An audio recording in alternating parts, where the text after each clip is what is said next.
Have you ever wanted to ask for help, but stayed quiet instead? Hey, English learners, welcome back to Just English with Emily, where every conversation helps you learn real, natural English. I'm Emily. And I'm Michael. It's wonderful to have you with us today. Wherever you're listening from, thank you for making us part of your English journey. Every conversation is another opportunity to improve your English naturally, one small step at a time.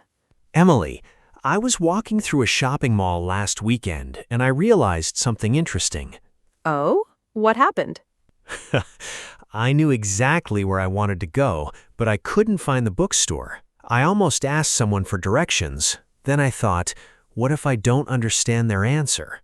So instead, I just kept walking around. I think many English learners have done exactly the same thing. Sometimes it feels easier to keep searching, even when asking someone would only take 10 seconds. Exactly. It wasn't that I didn't know any English. I was just nervous. And that's an important difference. Many learners don't stay quiet because they lack vocabulary. They stay quiet because they're worried about making a mistake. Or because they're afraid the other person will answer too quickly. That's true.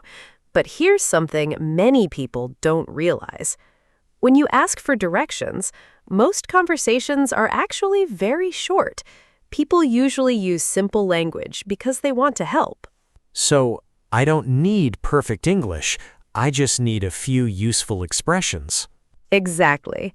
A handful of natural phrases can help you in almost every situation, whether you're traveling, visiting a new city, or even looking for a room inside a large building. You know, I think asking for directions is one of the first real conversations many learners have with a stranger. That's a great point. It's a small conversation, but it can give you a lot of confidence. After all, if you can ask someone for directions, you can also ask other simple questions. It's like opening the door to more conversations. Exactly. So today, let's imagine we're exploring a city together. We'll get lost a few times, meet some friendly people, and learn the English they really use. Hopefully not too lost. Don't worry, I'll help you find your way. Walking the first conversation. Okay, I'm standing on a busy street. I can see lots of shops, lots of people, but I can't find the train station. What should I say? Start with the most important words. Expression 1. Excuse me. Just those two words? Yes, they're simple, polite, and they immediately let someone know you'd like to ask a question. Almost every conversation with a stranger can begin this way. So after saying, excuse me, I can ask, expression 2, how do I get to the train station? Perfect. You can replace train station with almost any place. The museum, the bus stop, the airport, the bank, the hospital, the supermarket. The pattern stays the same.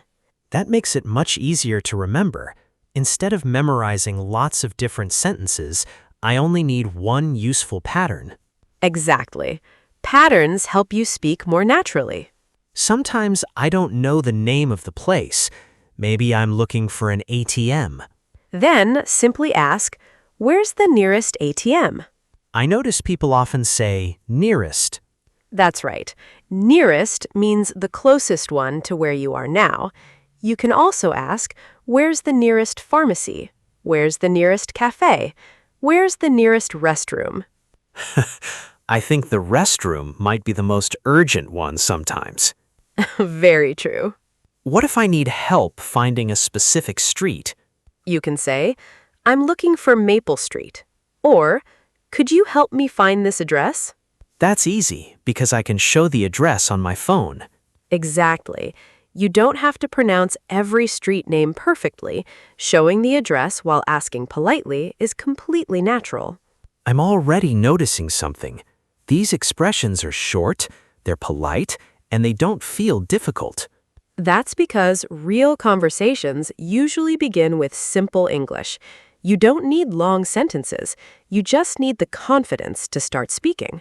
We've only asked a few questions so far, but I'm already feeling less nervous. I have a feeling the hardest part isn't asking for directions, it's understanding the answer. I hope that's what we'll practice next. So far, we've learned how to start the conversation. Now comes the part that makes many learners nervous: understanding the answer. That's definitely the part that worries me. Sometimes people speak so quickly I only understand the first two words. And that's completely normal. The good news is, when people give directions, they often use the same words and patterns. Once you know those patterns, everything becomes much easier. Really? So I don't have to learn hundreds of new expressions? Not at all. Let's start with the most common one. Expression 6. Go straight. That's probably the direction I hear most often. Exactly. It simply means don't turn, just keep walking forward. Nice and easy. Then you might hear expression 7, turn left, and expression 8, turn right. Those are probably the first direction words every traveler should know. Absolutely. They're short, clear, and used everywhere. What if someone says, "It's on your left"? Is that different? Yes. Expression 9, it's on your left, means you've already reached the place. You don't need to turn anymore. Just look to your left. The same is true for expression 10, it's on your right. So turn left means change direction. It's on your left means I've arrived. Exactly. That's an important difference. Sometimes people also use landmarks. They do. For example, expression 11, it's next to the bank. Or expression 12, it's across from the supermarket. I like directions with landmarks. They're easier to follow than street names. I agree. Many native speakers use landmarks because they're easier for everyone. Emily, what if I don't understand what someone said? Then, don't pretend you understood. Simply ask politely. Expression 13. Could you say that again, please? That's one of my favorite expressions. It's useful in almost every conversation. Exactly. And if they're still speaking too quickly, you can say, could you speak a little more slowly, please? That's much better than just smiling and hoping for the best. Definitely. People are usually happy to slow down when they know you're learning English. Sometimes I understand most of the directions, but I miss one small part. Then you can check your understanding. Expression 15. So I go straight, then turn left? That's clever. I'm asking, but I'm also showing what I understood. Exactly. The other person can simply say yes or no, turn right. It's much easier than asking them to explain everything again. Asking inside a building. What if I'm inside a shopping mall or an airport? Then these expressions are very useful. Expression 16. Which floor is it on? Expression 17. Is there an elevator? Expression 18. Where are the stairs? Those would definitely help in a large building. Following directions. Sometimes the person helping you might continue with expression 19. It's about a 5-minute walk. That's helpful because I know it's nearby. Exactly. Or they might say, you can't miss it. I've heard that expression before. It sounds very confident. It does. It means the place is very easy to find, usually because it's large, famous, or clearly visible. Emily, I'm noticing something. The biggest challenge isn't using difficult English, it's staying calm enough to listen. That's exactly right. When we're nervous, our brain stops listening carefully. But when we relax, we understand much more than we expect.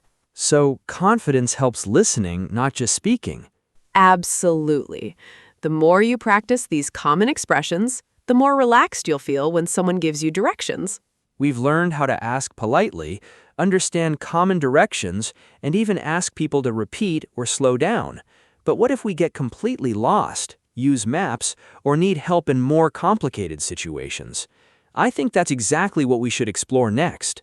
Sometimes, even after asking for directions, you still end up in the wrong place. And you know what? That's completely normal. I'm happy to hear that. I thought I was the only one who could get lost, even with a map. Trust me, it happens to everyone. Even people who live in the city sometimes take a wrong turn. The important thing is not to panic. Just ask again. I like that advice. Getting lost doesn't mean my English failed. It just means I need a little more information. Exactly. Every conversation is another chance to practice. When you need more help, let's imagine I've been walking for 10 minutes, but I still can't find the museum. What should I say? You can politely explain the situation. Expression 21. I think I'm lost. That's honest and probably true. Sometimes honesty is the best English. Then you could continue with expression 22. Could you show me on the map? That's really useful. Many people have maps on their phones now. Exactly. Sometimes seeing the route is much easier than listening to a long explanation. Using your phone. I usually use my phone when I'm traveling. Can I ask someone to look at it? Of course. Expression 23. Is this the right way? Simply show them your map. That's much easier than explaining everything. It is. And if you think you've arrived, you can ask, is this the correct building? That could save me from walking into the wrong place. Asking about transportation. Sometimes walking isn't the best option. You may need a bus or a train. What should I ask? Try these. Expression 25. Which bus goes to the airport? Expression 26. Which train should I take? Those are simple, but very practical. Exactly. You don't need complicated English, just clear questions. Being polite. Emily, I think one thing people sometimes forget is saying thank you. You're absolutely right. After someone helps you, always say, thank you so much for your help. That sounds friendly. It does. And if they've spent extra time helping you, you could also say, I really appreciate it. Small words can leave a big impression. They certainly can. Building confidence. You know, when we started today's conversation, I imagined asking for directions was difficult. Now it feels much simpler. Because you've discovered something important. Real conversations aren't about using perfect English. They're about communicating clearly. And it's okay if I need someone to repeat themselves. Absolutely. It's okay to ask questions. It's okay to pause. It's okay to smile and try again. Most people genuinely want to help. That's encouraging. I think many learners forget that. Review time. Let's quickly review what we practiced today. We learned how to start a conversation politely with, "Excuse me." We asked, "How do I get to?" "Where's the nearest?" "Could you help me find this address?" Then we practiced understanding directions like go straight, turn left, turn right. It's on your left. It's next to. We also learned how to keep the conversation going by saying, "Could you say that again, please? Could you speak a little more slowly, please?" And, "So I go straight, then turn left." Finally, we practiced asking for extra help, checking maps, using public transportation, and thanking people politely. That's a lot of useful English from one simple everyday situation. My biggest lesson today is this. Confidence doesn't come from knowing every English word. It comes from being willing to start the conversation. I loved that. Remember, most conversations begin with 2 words. Excuse me. Those 2 words can help you find a place, meet new people, and build confidence every time you use them. And every time you ask a question, you're practicing your English in the real world. That's one of the best classrooms you'll ever have. Exactly. Before we finish, here's today's community question. Imagine you're visiting a new city tomorrow. What place would you ask for directions to first? Maybe a cafe, a museum, the train station, or your hotel? Write your answer in English in the comments. Even 1 or 2 sentences are wonderful practice. And if you see another learner's comment, try replying in English. A simple conversation can help both of you improve. If today's episode made you feel more confident about speaking English with strangers, please give this video a thumbs up. Subscribe to Just English with Emily and share it with a friend who's learning English too. Remember, you don't need perfect English to ask for directions. You just need the courage to say the first sentence. Keep listening, keep speaking, and keep exploring the world one English conversation at a time. Every conversation brings you one step closer to speaking English with confidence. I'm Emily. And I'm Michael. Thank you so much for learning with us today. We'll see you in the next episode. See you next time. Bye, everyone.